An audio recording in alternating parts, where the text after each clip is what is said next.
नमस्कार, मैं हूं माही सिंह और आप देख रहे हैं नेक्स्ट 9 न्यूज। बिहार में लालू यादव ने पप्पू यादव के साथ खेला कर दिया है। वहीं पप्पू यादव पूर्णिया लोकसभा सीट से चुनाव लड़ने के लिए दावेदारी कर रहे थे और वहीं पूर्णिया से टिकट के भरोसे पर ही पप्पू ने अपनी जन अधिकार पार्टी का जो जंग है वो जीतने की कोशिश की थी और उसको कांग्रेस में विलय तक कर दिया था। लेकिन इन वक्त पर लालू यादव ने पूर्णिया जिले को ही रुपौली सीट से नीतीश कुमार की पार्टी जनता दल यूनाइटेड यानी जेडीयू के विधायक बीमा भारती को राष्ट्रीय जनता के लिए ज्वाइन कराकर अब चुनाव के लिए उनको टिकट थमा दिया। अब ऐसे में अटकलें तेज हो गई हैं। जिस तरीके से पप्पू यादव को बड़ा झटका लगता हुआ नजर आ रहा है, जब वो आरजेडी के साथ थे तो कहीं ना कहीं उनको भी लग रहा था कि पार्टी में उनका जो अस्तित्व है वो खतरे में है, जिसकी वजह से उन्होंने कहीं ना कहीं जाकर कांग्रेस के साथ विलय किया। अब ऐसे में पूर्णिया सीट उनके लिए बहुत इंपॉर्टेंट और महत्वपूर्ण मानी जा रही है। उन्होंने ये भी कहा कि जान दे दूंगा लेकिन पूर्णिया सीट नहीं छोड़ूंगा। वैसे में वो बार बार बोल रहे हैं कि उन्होंने फिर ये दोहराया कि दुनिया छोड़ देंगे लेकिन पूर्णिया सीट नहीं छोड़ेंगे। अब सवाल यह है कि पप्पू यादव और कांग्रेस पार्टी का अगला कदम क्या होगा। दोनों दलों के बीच सीट बंटवारे का जो फॉर्मूला अभी तक सामने नहीं आ सका है। ऐसे में कांग्रेस और पप्पू यादव के सामने क्या विकल्प बचते हैं। यह एक रास्ता है कि कांग्रेस पार्टी किसी तरीके से दबाव बनाकर लालू यादव को पूर्णिया सीट छोड़ने के लिए तैयार कर ले, लेकिन ऐसा इतना आसान नहीं है। आपको बता दें, कांग्रेस की बार्गेनिंग पावर इतनी अच्छी होती तो सीट शेयरिंग के ऐलान के बगैर लालू एक के बाद एक उम्मीदवार नहीं उतारते हुए नजर आते। वहीं आरजेडी का जो टिकट फाइनल होने के बाद भी पप्पू यादव जिस तरीके का रुख नजर आ रहा है उनका, संभव है कि पूर्णिया सीट पर आरजेडी और कांग्रेस के उम्मीदवारों की फाइट देखने को मिल सकती है। और वह गठबंधन के इतिहास में अगर फ्रेंडली फाइट कोई नई बात नहीं है, ये हमेशा से देखने को मिलती हुई नजर आई है। लेकिन पहले भी कई बार दो गठबंधन के सहयोगी किसी सीट पर विशेष तौर पर आमने सामने नजर आ चुके हैं, जिसे लेकर बात नहीं बन सकी है। लेकिन फिर सवाल वही है कि क्या इस स्थिति में कांग्रेस अपने से कहीं अधिक ताकतवर लालू को आंख दिखा पाएगी या नहीं। सबसे बड़ा सवाल यही खड़ा होता है। आपको बता दें, कांग्रेस पार्टी और पप्पू यादव के सामने एक विकल्प लालू यादव के फैसले को स्वीकार करने का भी है।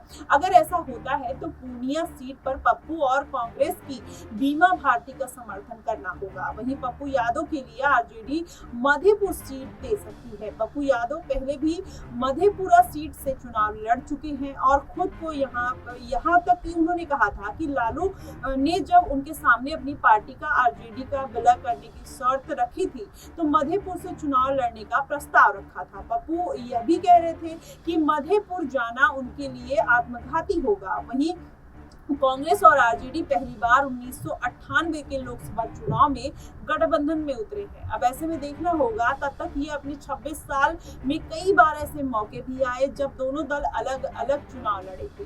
अब आम चुनाव के लिहाज से अगर देखें तो 2009 में कांग्रेस ने लालू यादव के सामने सरेंडर करने की बजाय अकेले चुनाव लड़ना ज्यादा मुफीद समझा था।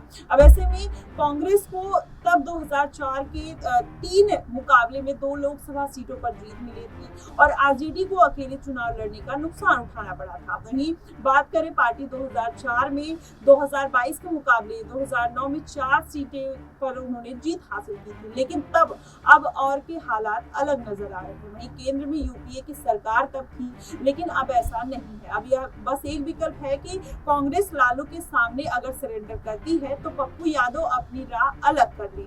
वहीं पप्पू 1991 में और 1999 की तर्ज पर पूर्णिया सीट से निर्दलीय चुनाव मैदान में उतर जाएं। फिर जिस तरीके से 1996 में सपा के सिंबल पर उन्होंने चुनाव लड़ा था, कुछ वैसा भी इस बार करे तो किसी कम बेस वाली कम पार्टी का वो दामन थामकर चुनाव लड़ सकते हैं या जीत भी सकते हैं। वहीं अपनी जन अधिकार पार्टी का वह कांग्रेस से विलय कर चुके हैं। ऐसे में उनके पास ओवैसी की पार्टी, मुकेश सहनी की वीआईपी पार्टी जैसी कुछ पार्टियों का विकल्प बचता है जिसमें वो जा सकते हैं। वे तो ना इंडिया ब्लॉक में शामिल है और ना ही एनडीए ब्लॉक में, तो ऐसे में पप्पू यादव इनके साथ मिलकर अपना एक अलग गठबंधन बना सकते हैं। वहीं लालू यादव, तेजस्वी यादव पटना स्थित राबड़ी देवी के आवास में पहुंचकर उन्हें मुलाकात की थी। पप्पू यादव ने लालू और तेजस्वी के साथ तस्वीर भी ट्वीट करते हुए कहा था कि लोकसभा चुनाव को लेकर पारिवारिक माहौल में चर्चा हुई और इस मुलाकात के बाद अगले ही दिन पप्पू यादव ने दिल्ली पहुंचे और उन्होंने अपनी पार्टी को कांग्रेस के साथ विलय कर लिया। और वहीं आपको बता दें, पप्पू यादव ने अपनी पार्टी का कांग्रेस में विलय करने के बाद लगातार ये भी कहा कि कुछ भी हो जाए पूर्णिया नहीं छोड़ेंगे, चुनाव लड़ेंगे तो पूर्णिया से ही लड़ेंगे। अब ऐसा भी कहा जाने लगा है कि विपक्षी गठबंधन में पप्पू की उम्मीदवारी करीब करीब तय है, लेकिन लालू तेजस्वी से पप्पू यादव की मुलाकात को आरजेडी की सहमति के तौर पर देखा गया। वहीं बीमा भारती के सीन में एंट्री के साथ तस्वीर ही पूरी बदल गई। अगर बात करें, बीमा ने आरजेडी के साथ आते ही कहा कि लालू के उनका निर्देश हुआ तो पूर्णिया लोकसभा सीट से चुनाव लड़ने के लिए वो तैयार है। तभी से यह चर्चा शुरू हो गई थी कि आरजेडी कहीं पप्पू यादव को कीर्ति आजाद ना बना दे, जैसे कीर्ति आजाद ने 2019 के चुनाव के ठीक पहले ही दरभंगा सीट से टिकट की शर्त पर कांग्रेस में आए थे, लेकिन इस सीट से गठबंधन में आरजेडी ने अपना उम्मीदवार उतार दिया।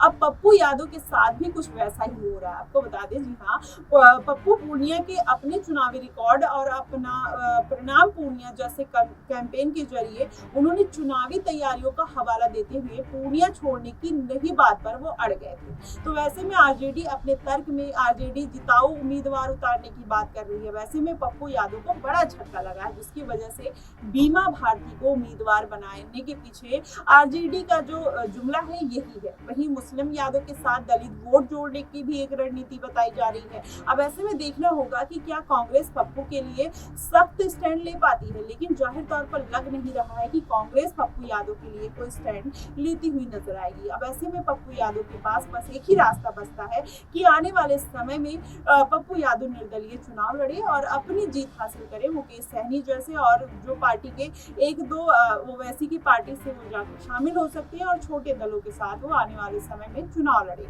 ऐसे में उनके पास यही विकल्प बचता है। अब देखना होगा कि आने वाले समय में पप्पू यादव का निर्णय क्या होगा। आप हमें कमेंट सेक्शन में जरूर बताइएगा। फिलहाल के लिए बस इतना ही। देश और दुनिया की तमाम खबरों के लिए हमारे साथ बने रहिए नेक्स्ट टाइम।